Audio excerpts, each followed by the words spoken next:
For those of you who consume all of our content, you may have noticed a breakdown that we don't do breakdowns as frequently anymore, but we did a breakdown recently featuring Liv Buree, where she based her entire play on a physical read, and it did not work out. Like, her physical read was definitely right. Oh my God, you know, but he was bluffing it didn't work out at all. It was a mistake. We acknowledged it was a mistake. We acknowledged that sometimes we do things like that, and we make these types of mistakes. Here's an example of that, where in this hand, I'm just a complete fucking psycho, and I'm kind of excited to talk about it because it's based entirely on read stuff. It's just like it's the 70s, and I just don't believe you have it type of shit. I just want to say one thing before we get into this. I don't think I advocated for it being a mistake, the Liv Buree hand. I think you did, and I think I fought for her read more than you did, if I recall correctly. But anyway, so maybe I'll fight for your read on this one too. Let's find out. I think maybe the conclusion that we both agreed with is that you should not play a hand entirely based on a read. It should be a determining factor in a hand. I mean, I sort of disagreed. That was the big disagreement we had, and I was like, if you look at the guy and you really feel like you know that they're weak and you're bluff catch, and once in a while they're bluffing with a better hand, that sucks for you. But you really are correct, and you really feel like you have a thing on them. I think it's fine, and you're going to be wrong sometimes. Okay, but if you're mostly right, I think you're probably cashing checks and snapping necks, baby.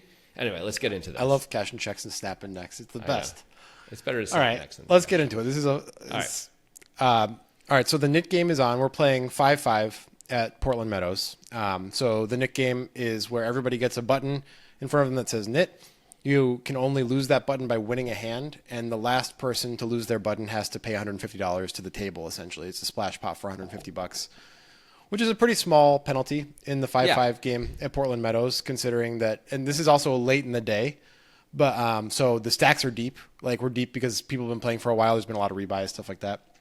The $1,500 max buy, but nobody's even close to that low. But the thing about it is it doesn't matter. It affects the way people play, and that's what makes it really great. Of course. A player who's not going to factor in the hand is in the hijack and opens to 20 at 5-5. I am in the cutoff with Jack 9 of diamonds. The player who's not going to factor has like 2K in their stack. They recently joined the game. I have like 4,500 in my stack. I make it 75. I think the three. Where are we in the Nit game? Like, do you four have left? Four left. I have a button. So does the player who opened. Got it. I make it 75. Okay. The player in the small blind, the $5 small blind, has 6K. And this is a player who's been featured on Table Talk before. They're a loose, aggressive, sticky player. Very much like an FU player. And very much interested in not being in the Nit game anymore. And he has a Nit button too. Okay. So between the two of us, I'm the effective stack with 4,500. He's got 6K. He makes it 250. Yeah. The original opener folds. What are your thoughts with Jack 9 of diamonds here? I mean, 250, 500. We're going to have... Okay, as long as we think he can be pretty wide here. Yeah. Then we are really allowed to. Then I think we're pretty allowed to call when we're this deep and in position, and we've already put 75 in. So it's only 175 to continue. We get to close the action in position, as long as we think he's wide. I don't like a 5 bet at all, to be clear, without a blocker. But I think we have a just enough hand that we can decide to call here because we're this deep and because we think he's wide enough. But I think he's wide, and I think he's very willing to bluff. So, like, if I make a hand, things can go well.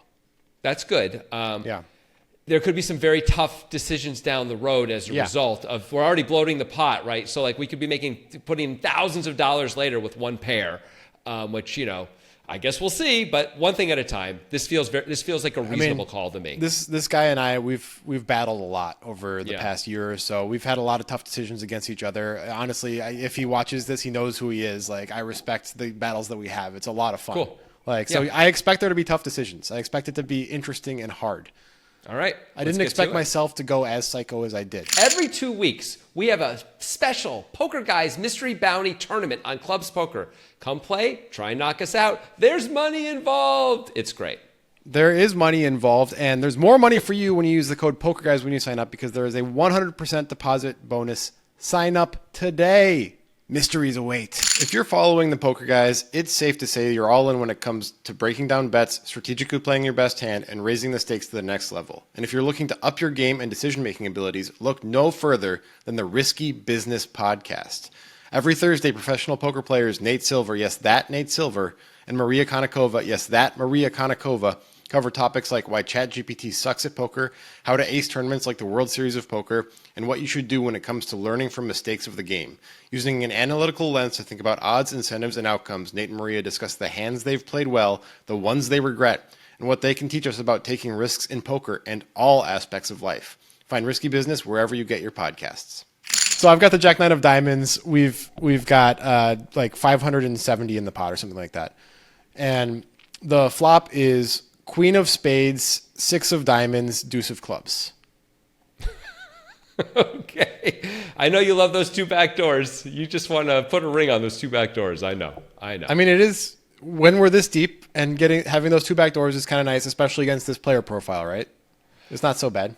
We're not as deep as you make it sound, though, because there's been a 4-bet already, right? So there's we're not 570 nearly in there, and Yeah. I have 4,200 left. Exactly. We're pretty not deep. super deep with 2 back doors. Like, we'd like to be deeper than that. But anyway. When are much you does he ever bet? deeper than that? When in the world are you ever deeper than that? Like When it's not 4-bet pre-flop. If he just yeah. calls, now there's 200 in the pot. You've got a 20-to-1 stack to pot. You're a lot deeper, right? If you're not It's really in different. a game where every flop is already 4-bet, then you're in the wrong game, man. Anyway, so he continues, I assume? Okay, so here's a couple things. He continues for Okay. 175, which Okay. is small. Yeah, we're Also- never folding, obviously. And this is the part that's hard about this hand for table talk. I don't know how to describe it, but he looks uncomfortable to me. He just looks very uncomfortable. The way that guy against Liv Boeree looked uncomfortable in the hand Yeah. that I referred to earlier. I'm just like, he just doesn't feel good about this. I will say this for the listeners and viewers. Grant does have almost a preternatural ability with live tells. So when Grant says that, he's not basing that on anything else except like he is really good at this part of it, and better than me by a mile, and better than almost anyone I know by a mile. So I think I'm inclined to believe you when you say that, and that should factor into our decisions to some degree. Yes. There you go. I mean, thank you for saying that. Sure. And it did factor into my decision a little bit, but I think with the 2 back doors for this price, I'm calling a fair amount Of course. anyway. You're never folding this hand on this price in position for sure, because as long as he has some check folds on the turn, he's got to have, well, I don't know if he has some, but assuming he's not truly bananas, he's going to have some check folds. So sometimes we'll improve to, having real draws. Sometimes we'll make a pair and make the best hand. And a lot of time we just get to win anyway, right? Because he's going to check and it's going to be beautiful. So I think it's a clear call for 175. Okay. So I do with the Jack Nine of Diamonds on Queen of Spades, 6 of Diamonds, 2 of Clubs. Cool. So the pot is now, what is it? It's like about 1,000. It's a little bit less than 1,000. I didn't write it down, so I don't have the math in front of me. Chris, just put it on the screen. Just don't make me do any math. Okay, for the listeners, it's about 1,000. So here's where things get a little interesting. Okay. The turn is the Ace of Spades. Okay. It's not a great card for my 2 back doors with the Jack No. Nine of Diamonds. No, it's not great for your range compared to his range either. He's got his range is a little better than yours. Yeah. It's just better for him. I agree with all of these things, and this is where it's just like I'm Here we almost go. embarrassed with how this hand goes. But at the let's same hear it. point, I feel like the world needs to hear about it because it was interesting. Okay. And this is once again, I wish I could explain better what I mean with my feeling that his discomfort. But he bets 450 and he looks like he wants to die. I don't know how to explain it. Like, Yeah. I'm not 100% sure on my tells, right? But I just feel like he's incredibly uncomfortable. And it might be that he just made like a weak top pair and is uncomfortable with that. And that's problematic, right? It's not ideal. Yeah. It might be that he has a queen and he's just protecting his equity against whatever the hell I have. He has a fair amount of bets with a lot of different types of hands historically playing against him. So the board is Queen 6-3. Is that right? Queen 6 deuce with Queen 6 deuce. spade, diamond, club, and then the ace of spades. So a second spade Okay. on the turn. Okay. Got it. All right. So he bets 450, and you're like, this guy looks like you put a pin in him, he's going to burst like a balloon. Basically, yes. Okay. And again, I'm not 100% sure on all of my tells. That's fine. You don't have to be. I just felt like he was just so uncomfortable, and I didn't feel like calling was a reasonable option at this No. point if I'm going to continue in the hand with the Jack 9 of diamonds. And obviously, from a tech, I know I'm going to get fucking blasted in the comments and roasted. That's fine. I deserve it. But like from a technical perspective, I understand this is just a give up. None of the cards that I wanted came. He bet again. I should give up. But I raised to 1250 instead. Okay. Yeah. I'm fine with that. It's like, Yeah. I think it's fine to trust your read. You're good at that. And you don't always have to be right. Like your read doesn't have to be right 100% of the time. It's okay to be wrong, just like it's okay for Liv to be wrong sometimes, although she was right in that case. As long as your read is right significantly more than it's wrong, if you're trusting it, you're probably making money, and it's fine. So I just want it to be profitable. Just you wait and see what else I do before you Okay. start complimenting me. All right. So It he is takes a obviously- while. We are clearly way off the reservation, having said that. Yes, we are. Yes, we are. I'm a psycho. I know I'm a psycho. Okay. He takes a while and he calls. And I'm like, well, Boy, oh boy. that's the end of that. Like, I basically, when I had put in the 1250 on the turn, I was thinking in my head, I was like, he doesn't know that this is the end of the hand, Yeah. but one way or the other, this is the end Yes. of the hand. Like, I Understood. don't think I'm firing again against this guy who I've bluffed a lot of times and had to show it because of the nit game. Right. And he is sticky as fuck. Like, this is the end of the fucking hand. It's over. I lost when he calls. So what happens that this is not the end of the hand? What comes? Well, you'll see. Spade? Okay. You'll see. The river's the queen of clubs. It pairs the queen. Okay. He checks again. Uh-huh. So it's queen, six, deuce, ace, queen. Yeah. Is there, I know I said it was the end of the hand. Do you want a barrel here? Okay, what story? If we barrel, the story we're telling is we either Six is have full. ace queen or a full house, right? Yeah. We flopped a set and we slow played it on the flop, which is reasonable to have done. We Yeah. raise the turn when the ace comes, and now we're just trying to get value against said ace. Yeah.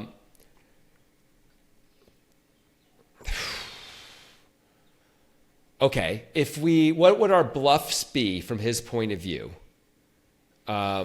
Spades that missed. Yeah. I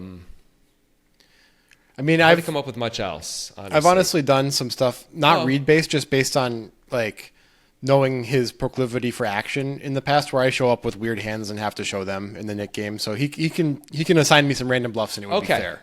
Yeah. Got it. You also, in theory, could have no, I don't know. Can you ever even have ace six suited or ace deuce suited? You probably can't, right? So it's really just ace queen, pocket sixes, pocket deuces. That's your entire value range. It is, but weighing larger on me was when he called the turn. My immediate thought was, I was wrong. He has ace king, and I don't Right. think he's just gonna fold ace king. I think he's Right. gonna just call it off with ace king. Like I was just totally wrong on this spot. My read was off. I give up. Yeah. Yeah. So I tap the table. I check back. Oh, He turns okay. over the 9-8 of spades, and I win with the jack 9 of diamonds. Wow. What a gift that turned out to be. The 9-8 of spades. Yeah. So he just had just the naked flush draw on the turn, and Yeah. he called with it. Oh, that really cost him. That was that was a problem to have done it that way. That might be the most insane hand that I've ever played. With everything that happened and with the hands that we both show up with. Wow. Oh, that must have hurt him in his soul when he saw that. Yeah, I mean, That's where he it was- saw him. The next time I saw him, obviously we were talking about it. he's kind of a funny guy. He was like, this fucking guy doesn't have the balls to bluff the river even. He doesn't even Oh, there's so many ways he wins that pot. He wins that pot a million different ways, Yeah. except the way he played it, basically, right? He can go for a check raise on the turn. He can 3-bet the turn. He can lead the river. It can go check on the turn. Although I think you're probably betting if he checks. I have no idea. But I don't know. maybe. I think with Jack 9, I think you're betting when the ace comes. Yeah. You just have to. Yeah. But then he's probably check raising 9-8 of spades when Yeah. the ace comes. It's better for him than for you. He's got ace, you don't, right? I mean, Yeah. not that you have zero, but he's got more ace than you, right? Yep. So Yeah, I would think that's one of those that would cause me, if I were in his shoes, to just walk around the block a bunch, because like, how do you? The problem with his is such a bad spot when you raise there on the turn, because how does he get value if another spade comes anyway? Yeah. Like, so then like we're putting it 800, we only get there 20% of the time. Every time we miss, we're clearly just giving up, and every time we get there, there may be no money for us to win. Like we bet the river with your hand specifically. We bet the river. We clearly never get any more money. Right. But even if you have like top two, if the spade comes and suddenly he bombs the river, I mean, you might find a call there, I guess. But there's a worry about the implied odds of it. By the way, you could also have a better flush draw, and so he gets there and it costs him all the money. It's like a really bad spot to be in, and calling that this is another spot where being out of position hurts him so badly. It does. If he's in position, he gets to win all the time, right? Because he bets any amount on the river, you always fold. It doesn't matter what he bets. He just has to breathe on it. He could bet $100, you're just going to fold, right? Yeah. So wow, that would be hard for me. That would be a real tough one. It was. I'm not necessarily proud of that one, but it was definitely of note. That was of note. Wow, he who dares wins. Sometimes. In that case with Jack High somehow. Sometimes. Well, congratulations. Tired of being tired of being sick. In my head 24/7, how I'm supposed to pay the rent. Mr. Practice, I don't play. Friday nights we on the bench, trying to come up with a play. If it don't work, then hit a lick. So if knocking at my door, praying they ain't tell. I'm studying her word prayer. Baby excel, got away with way too much. Should've got expelled, but the school saw my potential. Smart kid trying to